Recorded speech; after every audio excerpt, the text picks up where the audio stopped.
Hi, this is Jeff from the Ozark Mountains. That's in Missouri, in the USA. Well, we're sitting over at the retro kitchen table turned into a retro computer table today, so you know what that means. That's right, it's time for another Ferengi Friday.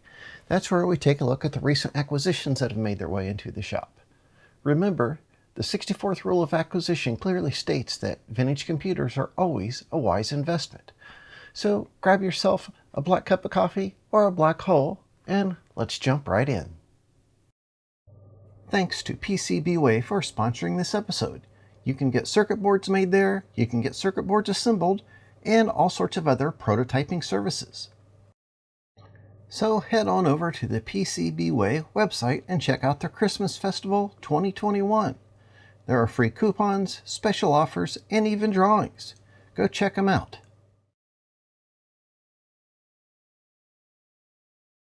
Well, here we have a bit of a bright yellow box with some colorful tape on it, so there's no guess where it's from. DHL did their best to kick it around on its way here from across the pond.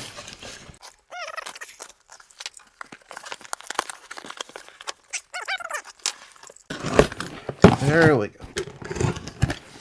It was so smashed it was kind of hard figuring out how to get in there.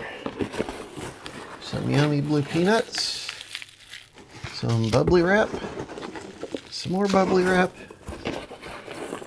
and some more bubbly wrap. I think that's probably it. Of course I know what this stuff is because I ordered it. This is for a project I'm doing for my nephew. He had a Commodore 64 as a kid and mentioned he wished he still had it. And I said, well, Uncle Jeff to the rescue. I'll fix you up with a Commodore 64. I have a few. So I ordered him an SD to IEC. That's the best way I found to get programs on and off a C64. It's simple. It works for 99.99% of things out there. And while I was at it, I picked up another one for myself. So I don't have to keep switching it off of the computer I'm using when I'm testing other Commodores. And this looked like a fun thing while I was already ordering stuff and having it shipped. Oh, I was trying to read the logo there without my glasses on. It says, now that's magic. It's a Magic Cart implementation. I thought that would be fun to play with. Oh, I like how they've put some tape over the contacts there. That was a nice touch. At any rate, I'll play with that. You know, solder a socket on there and plug some stuff in and, you know, an EEPROM and play with it. Anyhow, that is part of the stuff for my build for my nephew, and we got another box of stuff for that too. You can see the shape of this box. Yeah, it was put into my mailbox like this, thanks to my genius postal carrier. I also know what's in this box. It is a nifty Commodore 64 power supply made by Kevin Ottum. I contacted him and said, hey, I'm doing this Commodore 64 build for my nephew. Do you happen to have any power supplies left? And he had one on hand. And it's one of his C64 new bricks. And he was nice enough to sell it to me. And this thing is packed in here really good, so the ineptitude of my postal carrier stood no chance at damaging it. There we go. Nifty little box. Toggle switch. Nice and small and simple, and it works really well. We don't need any fancy LED displays and blindingly blue LED lights. Just a good power supply that works with good cords on it. So I will put Kevin's email address in the links below. If you're looking for a Commodore 64 power supply, I would highly recommend these. I bought one myself.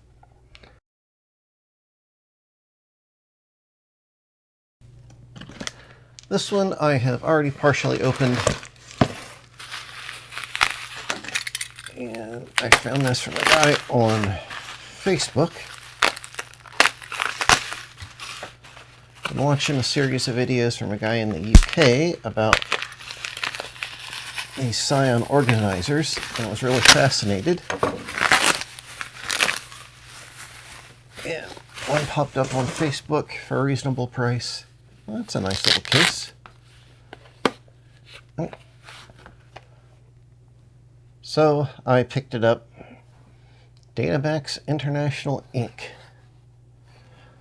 It's got a couple 16K data packs in it.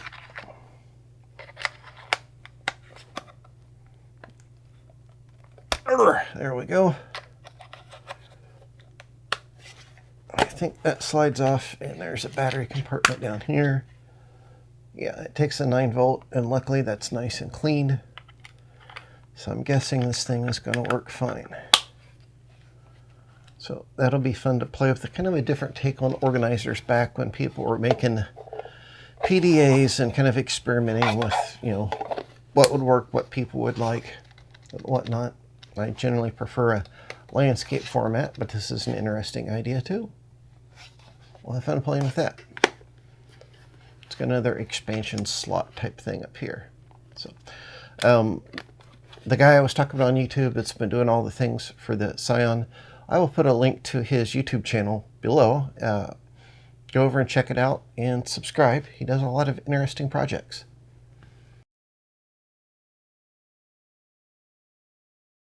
This package winged its way here from the Great White North, aka Canada.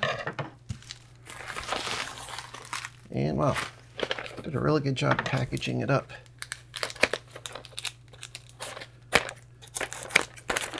So this fella took it upon himself to duplicate the style of some of the original Radio Shack computer cassette tapes, and he had them reproduced by a company that still makes custom compact cassettes. And I don't know if I'll ever actually record anything on these. I might when I do that mini set player, but it's got the insert and the label, that type of thing. They're C20s, you know, it's a short cassette. So I just thought it was a cool idea and wanted to support his initiative in getting that done, and bought a few from him. So thought that was cool.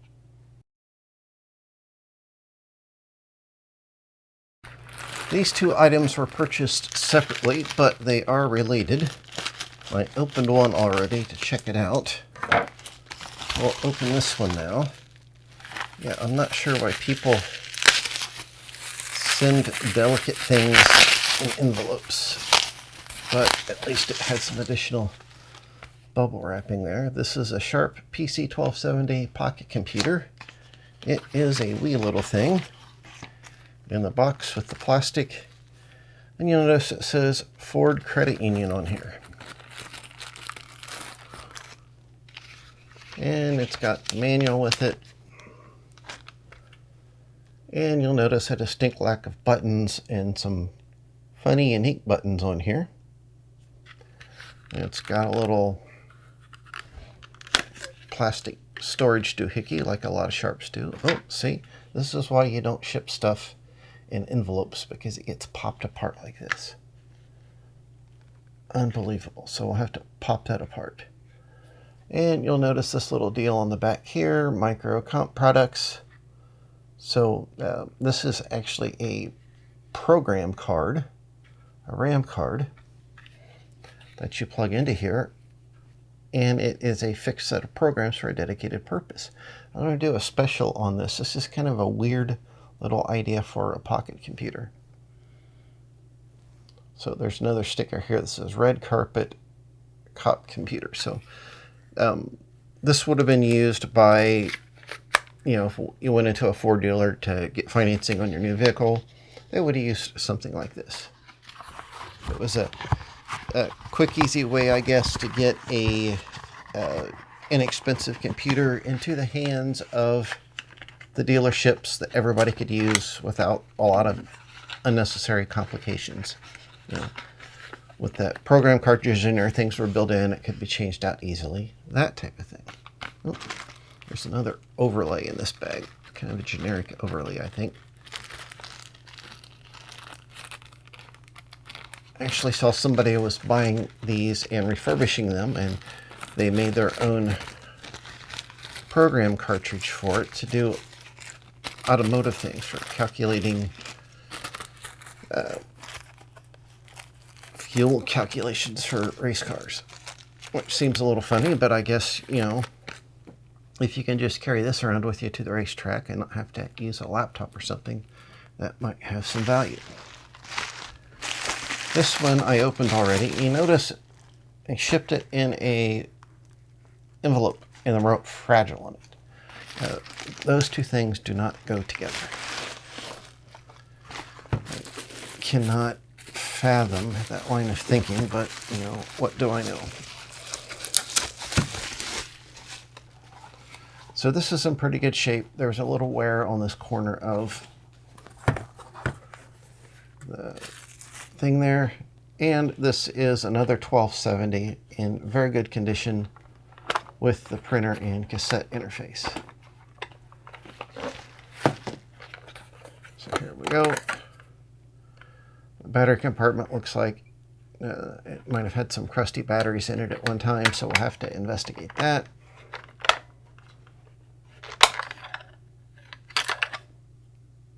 I was just noticing that there. I thought maybe that was a missing screw, but it is not. Again, I just thought that this 1270 was an odd type of thing. Oh, this one has batteries in it. Excellent. 55 times 55 equals 0. 110. Okay, it worked there. So we'll have some fun playing with these. And this has its own program card in it, Alaska Cafeteria Pin System, Benefit Technology. Very interesting. So that plugs in there. I think originally this would have stored some paper, and these came with a little power supply, which I'm not sure would have fit in there. But, you know, my love of pocket computers, and this is kind of a little oddball one.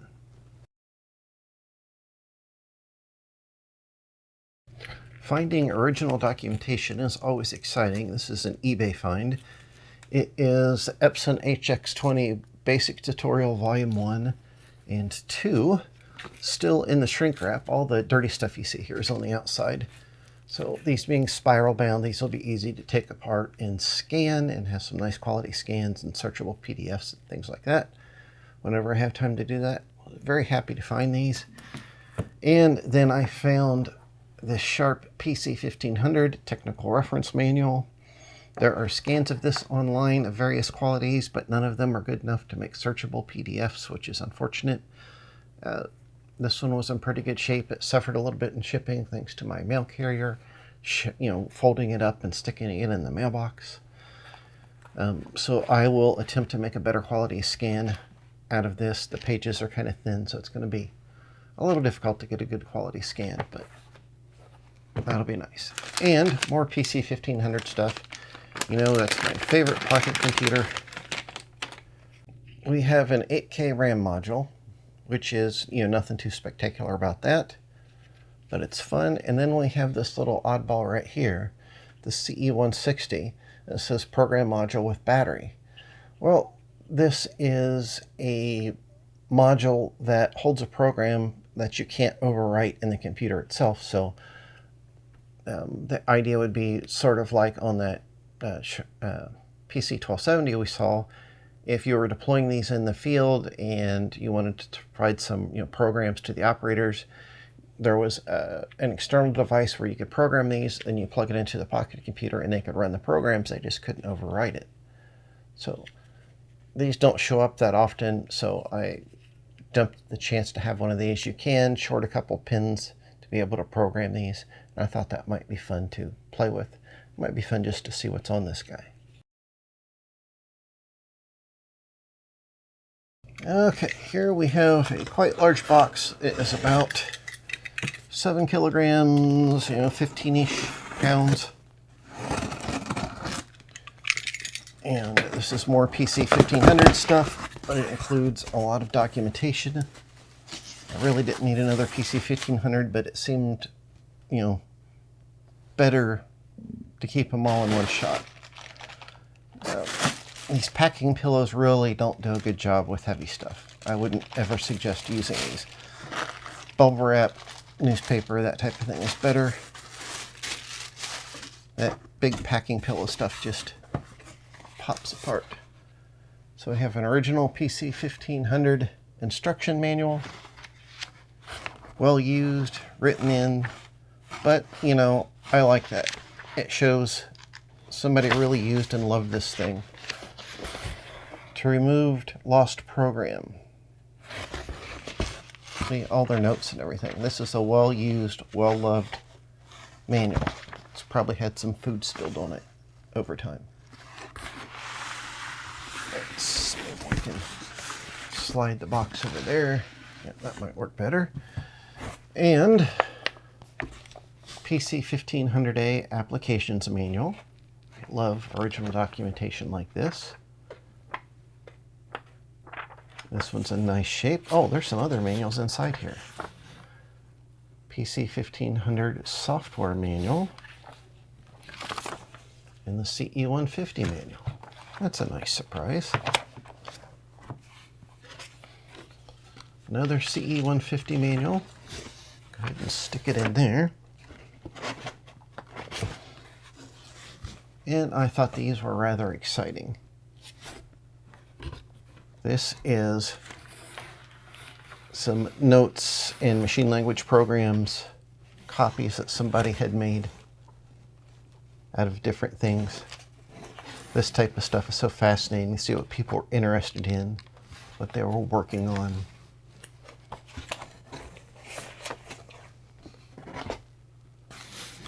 The manual for a Super SST spreadsheet program from the Pocket Computer newsletter.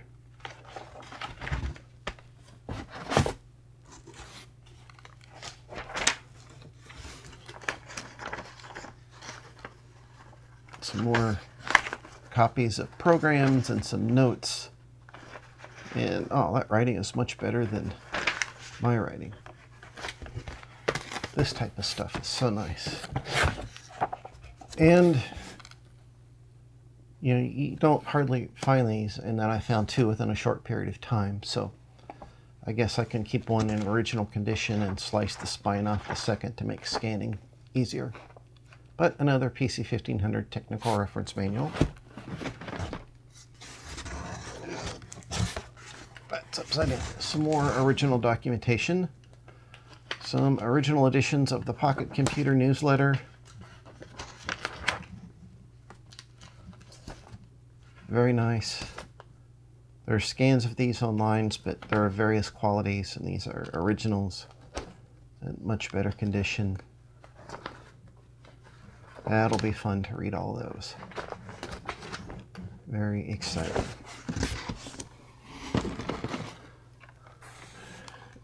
And these are original program cassettes that somebody made. Don't know if they're still good, but that's fun. More packing pillow. Sharp storage sleeve for the computer itself. And the computer.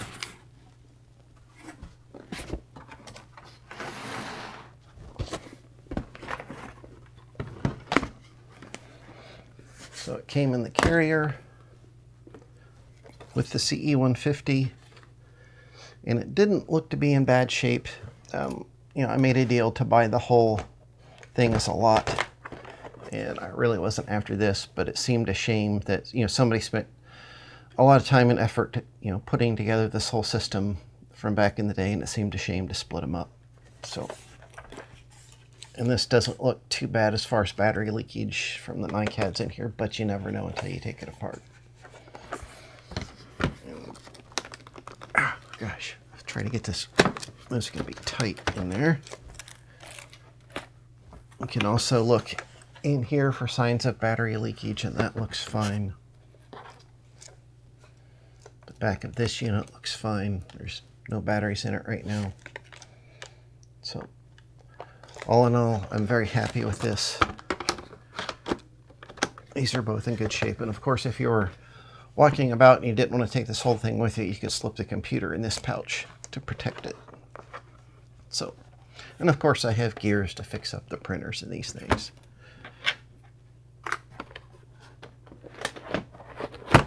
That whole deal pops in there, and we have some sort of homemade EEPROM cartridge. That's kind of interesting. What does that say? Oh, I guess it's not homemade. It says 1985 Pygmy computer system. So I wonder, oh, here. So you guys can see that. This is an aftermarket EEPROM cartridge. That is a 27C256, 74HC00 for some decoding, it looks like. It says copyright 1985 Pygmy computer systems. So we'll have to do some searching to see if we can figure out what that's for. They may have used this module for other things because there's a spot for another chip in there too, which they've jumpered out here. Very curious. And some type of cover. Oh, you know what that is? That was a cover that was over that. So their idea was you could program your own code on here and slip it in the machine. Very interesting. There is some sort of earphone adapter. Another 8K RAM module. Those are always nice. Some... Oh, that's a shorting plug. I forget what these are used for, but that came with the machine. This is a cover to use on here when you don't have things plugged in. That's nice. 6 rolls of printer paper from Radio Shack. An original power supply. Now this is interesting. Somebody has an 1/8" / 3mm plug connected to a 1/4" adapter. So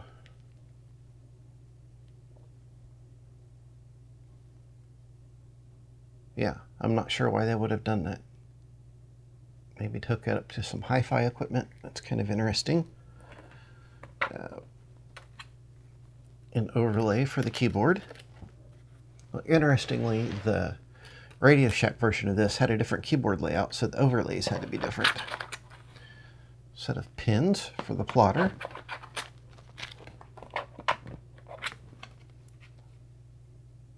A little laminated subroutine card.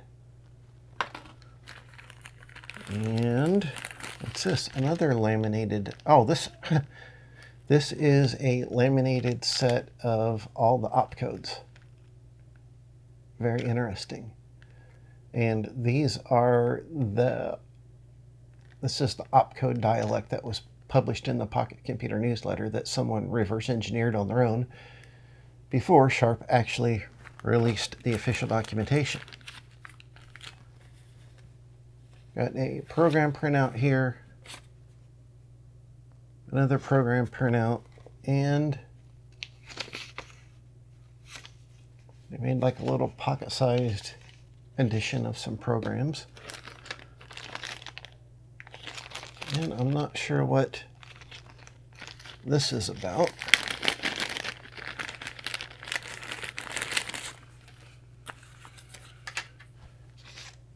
It's like a big paperclip type thingy. Sharp Electronics Corporation.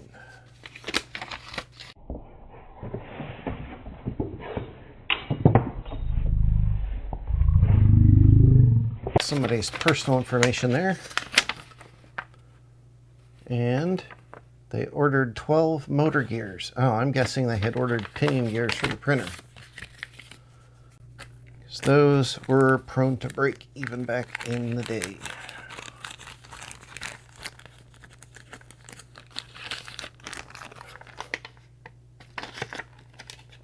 And this is printer battery pack for $28.26. So somebody had bought a new printer battery pack.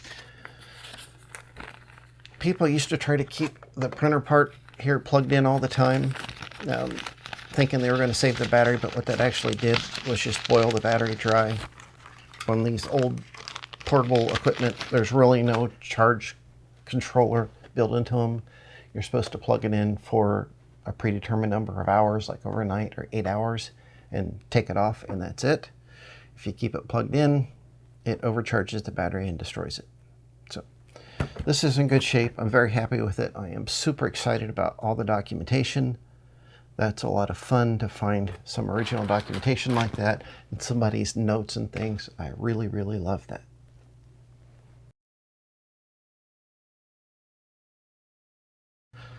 Okay, here we have a rather heavy little box. This was a Facebook groups find. Seem to have the best luck there these days. I haven't been looking a lot. I already got a lot of stuff to fix, but sometimes you find something that's hard to get. So you can guess by the documentation. This is an NEC PC 8500. This is like the fancy cousin of the PC 8300, 8201, which themselves are cousins of the TRS-80 Model 100. And we have the user's guide, telecommunications and personal filer manual, WordStar to go, and Calc to go. This particular model is a CP/M operating system. I'll get it out of the box here and then set it right in front of us. You can see this thing is quite the chunk. It is about 10 pounds. And by basis of comparison, here is a more familiar form factor, the PC 8300. So it's about the same footprint, but a little thicker. And if we look at the back, we've got all the standard connectors. The cassette, printer, serial, for built-in modem connections, reset, DC-in. There's no trap doors on the bottom here.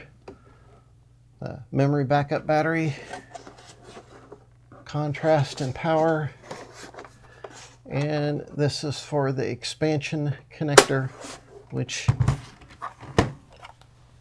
the 8300 also has. Don't know if these are exactly the same type of accessories you can connect there though. We've got a release here on the front.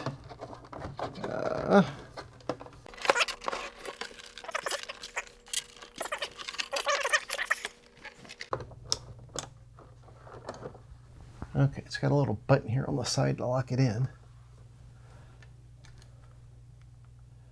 You can see here we've got some LCD issues. I don't know what that is. I don't know if that LCD has gone completely bad, which would be a tragedy, or if it is the polarizer film. It's got waves in it like it's the polarizer film coming up. If it's just the polarizer film, that's not as big a deal. It's got the same type of keyboard layout, function keys, cursor keys as the 8300. Larger screen. Evidently there's a slightly smaller version called the 8401 or Starlet, I think. Something like that, which is basically the same as this, but with a smaller LCD. So this was sold as not working, so we've got some work ahead of us. We'll have to look at, the memory battery and capacitors and things like that and investigate what's up with this LCD. Hopefully it's just the polarizer film and we can put a new film on there. If not, then it's not worth much more than being a parts machine, but we'll see. But I jumped at the chance to get this. It wasn't very expensive because these don't come up all that often. And I'm really happy the guy was willing to make me a good deal on it.